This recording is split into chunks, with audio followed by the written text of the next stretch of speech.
Hi, my name is Louis-Pierre Gignac, President and CEO of G Mining Ventures. We've recently reached commercial production at Tocantinzinho and are looking now to develop the Oko West project, which will bring us into an intermediate gold producer over the next couple of years. Good to see you here. You've been a hard man to get. You're very, very popular at this conference. How's it gone for you?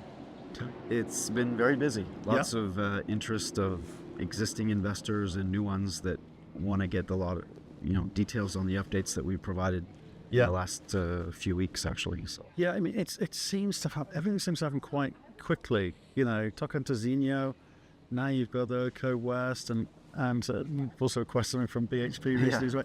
You're really starting the motor. Yep. Yeah, the wheel is turning fast. So, we announced, for one, we completed the Tocantinzinho project on time and on budget. Yeah. So we declared commercial production starting September 1st.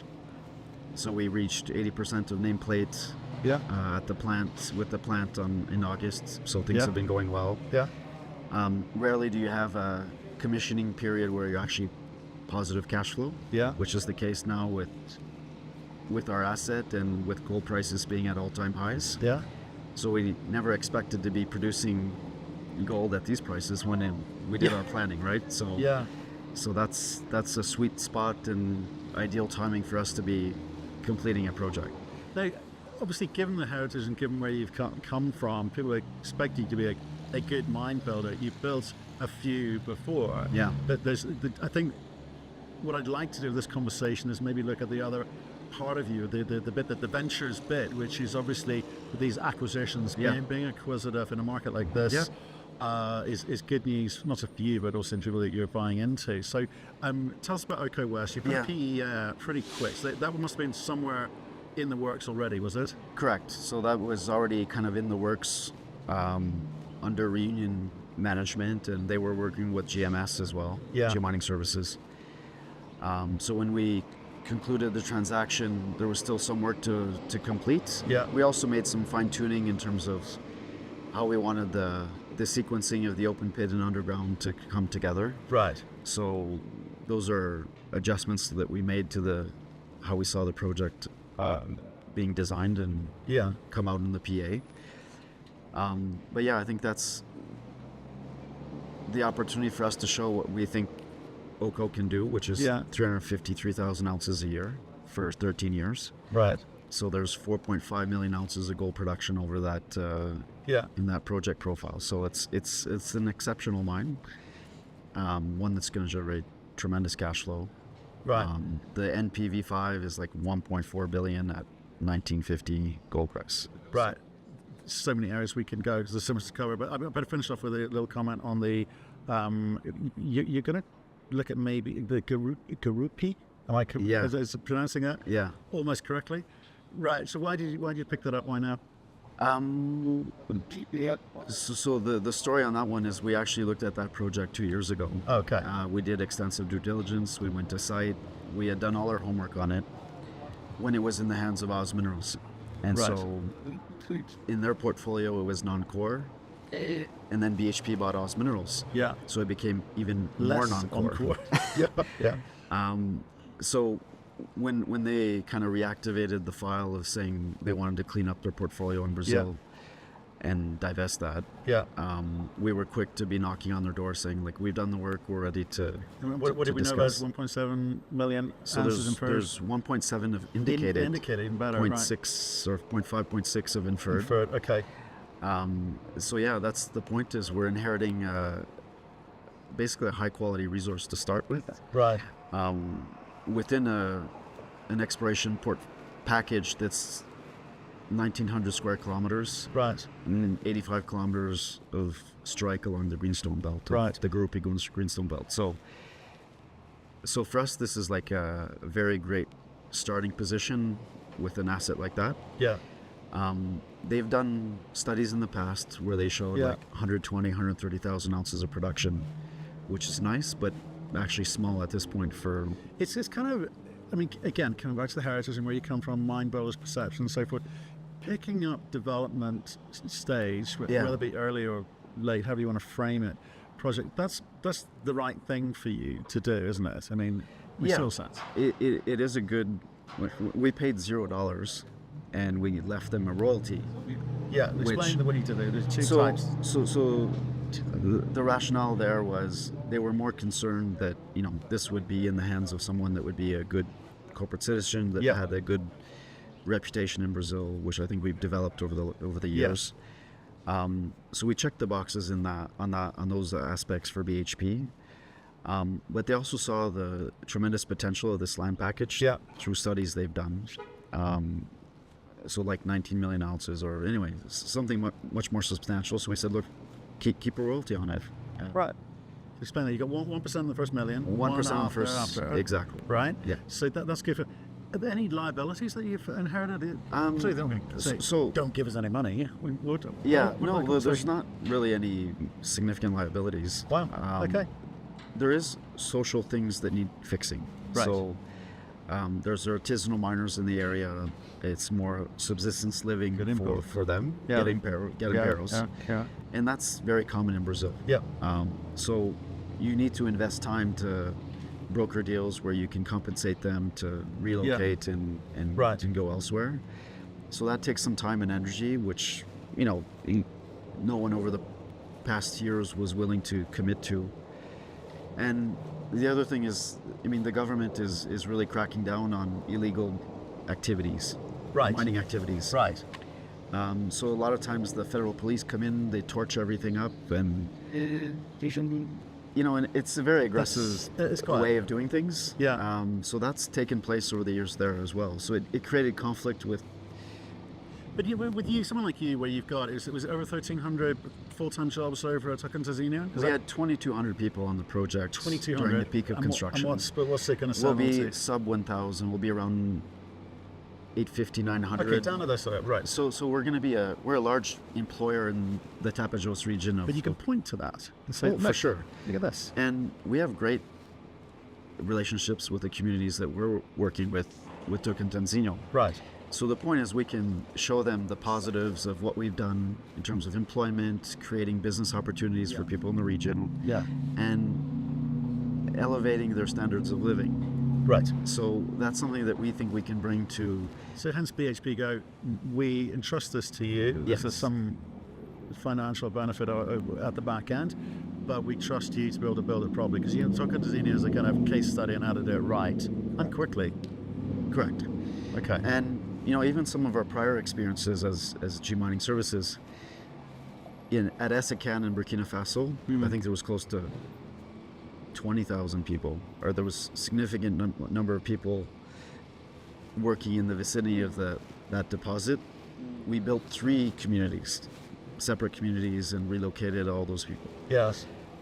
That's a process. It takes time, and you need to put the effort and build trust and relationships with those communities. And I kind of like the Brazil thing, because it's a very immediate, very close, very straightforward comparable thing as well. And the other thing you just said earlier, which kind of struck me, was technically, you're very technically competent. People believe you to be able to deliver into the build. 80% nameplate capacity at this point, fantastic. It's a difficult market out there. There are so many things going wrong in the last 12, 18 months. We've seen a lot of train wrecks on the economic studies. We've seen it in the build phase. We've seen it post-build phase, things going wrong. So you've kind of got that aura to you, haven't you? Yeah. Well, I think we have a great team. So as a team and a company now, we've acquired things, engineered them, built them, financed them. Yeah. Executed on M&A. Yeah. So we've done everything that needs to be done right to be successful. We've done everything now at this point, and it's now a question of continuing that cycle. Right. So that's really the next leg for us. Is we've done it with TZ now. We've shown that we can do it successfully. Yeah. OCOS is the second one. Yeah. And that's it just provides another runway for us to create value for shareholders. There's phasing to it as well, isn't there?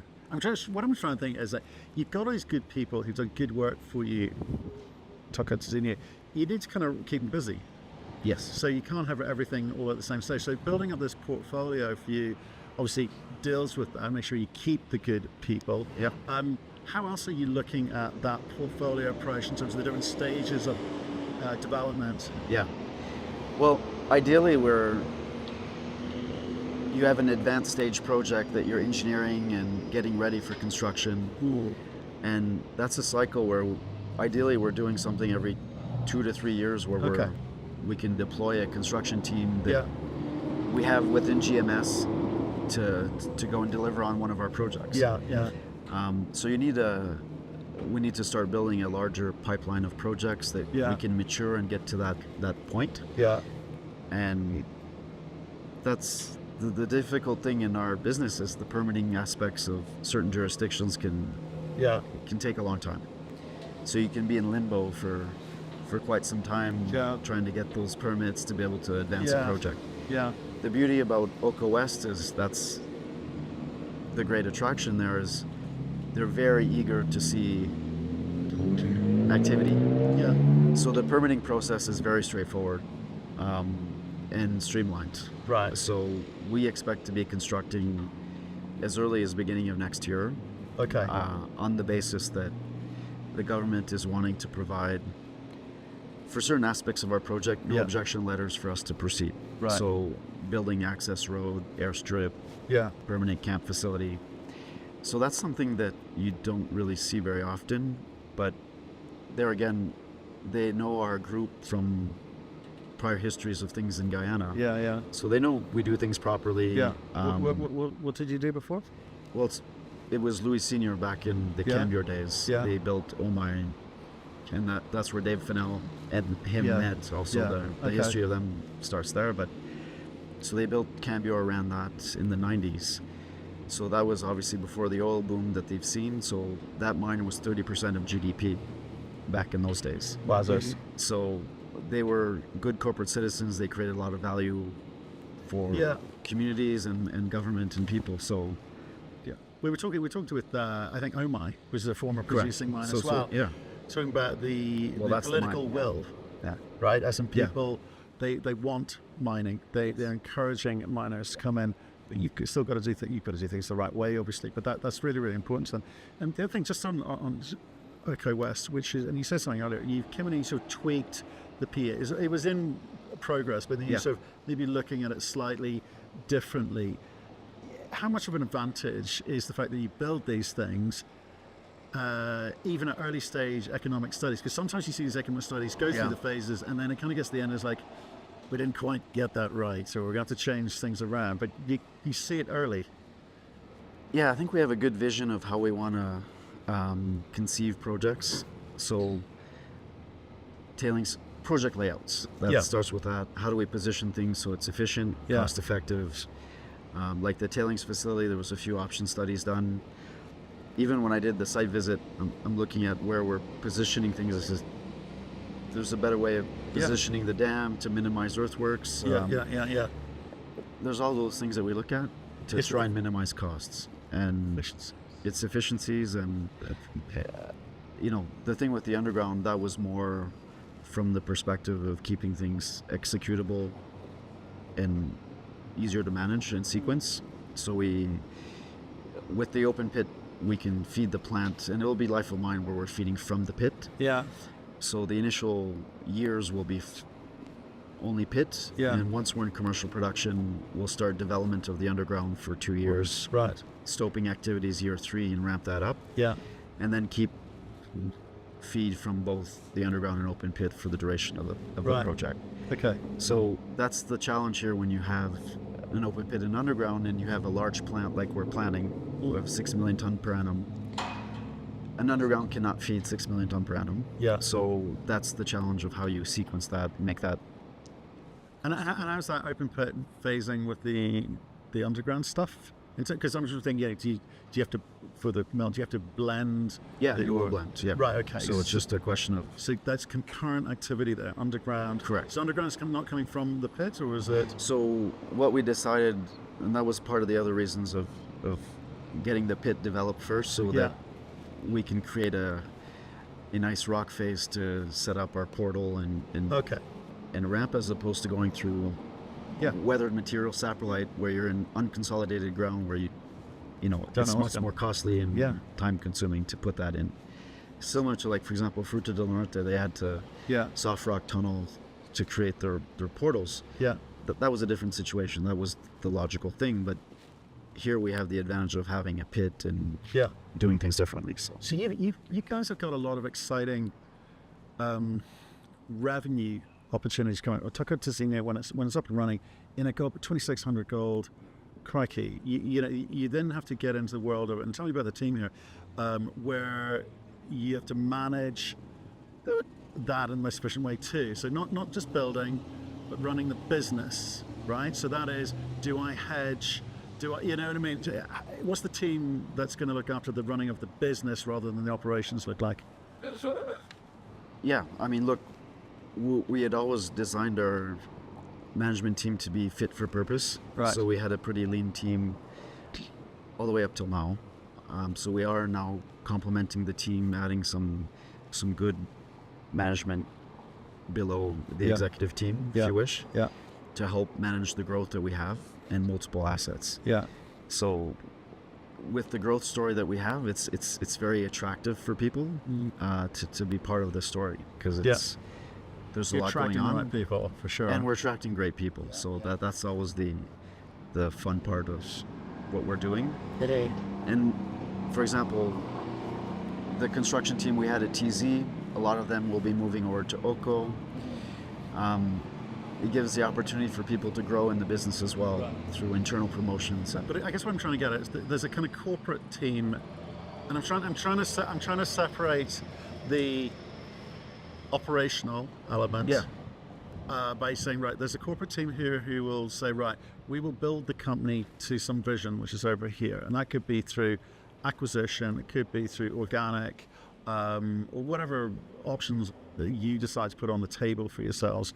But the operations team will take care of the business, which is these things will be profitable to give us the money to do the things we plan to do. Yeah. So who's in that kind of corporate team, I'm going to call it, rather than ops responsibility? Yeah, it's myself and our CFO or SVP corporate development. And we have a VP of exploration now that we're generating cash flow, we'll be getting larger budgets to play with and start exploring the land packages that we have. Right. So that's something that we hadn't been doing much up until now. But now that's going to be we have that ability now to invest in the ground and So that's a new component now that we can start pushing forward. Because it kind of felt like there was a kind of huge expertise sitting in the middle, but there's a kind of corporate responsibility from you to say, well, we are going to aim to be pick a number, 1 million, 2 million ounce company. To do that, we need to do the following things. We need to have the right exploration expertise. We need to have the right ops team, which I think we've got. We need to go and buy more stuff. You're obviously very acquisitive, just groupie and okay, West alone. So that's the thing phenomenal. with M&A. It's you can never time it. You need to be actively doing it all the time, and then when the right opportunities and timing coincide, I mean, you can act. But there's always things that you need to. You can't just wait for a bank to run a process to be buying assets. You need to be poking at things. Well, 2 years, you told me earlier. So you need to be aggressive in terms of what you want, and try and make things a win-win. So I think that's how we try and approach how we do M&A. Is if we're gonna try and buy something from someone, it's gonna be a win for them as well. Do you think there's such a thing as too many moving parts? What's the pace? What's the ambition? What's the aggression? I think we need to definitely grow responsibly. I mean, we just need to do it in a fashion where it's well managed and not diluting the talent pool or things like that. So I always say that mining has a way of waking up in the morning, decide to kick you in the nuts if it wants to. So you just got to have all your risk mitigation management in place. I feel that's what you're like. So we do all that in terms of. We do it during the construction phase, during the operations phase, corporate level, site level. So there's a lot of, it's all about risk management to some extent. Right. Actually, right. So what am I looking forward to this year for me? Getting these 3 projects just moved along focused on that. For sure. So the big push is Oko, obviously, but you know, That's the big gains are. that's where the huge gains are going to take place. 350,000. TZ, obviously, we're going to Yeah. just get that to nameplate. Yeah. Hopefully Wait, by the end what's of the year. TZ? What's the nameplate on that? 13,000 ton per day. Right. Which we can likely How many ounces are we aiming for? 175,000 ounces a year. 75, right. And likely close to 200. Okay. Next year. So that's Okay. And then Ocuts, what 350? You think is the potential there? Yeah. Wow. Oh, yeah, So it's it's starting nice to add one. up. So is there just to put it in simple terms, Phil? Do you think that the number you're aiming for is 1 million ounces? Is that the kind of company that Yeah. you could be? exactly. So before Oko was in the portfolio, I mean, we were targeting 500. Yeah. With Oko, we can do that. Now the next leg is how do we get to 1 million now? So it's not with 60,000 ounce producers. So It's not. Love what you put together. Keep doing it. We'll look for these regular updates, which I'm sure are coming down the line. yep, look forward to it. Give it up. Thanks.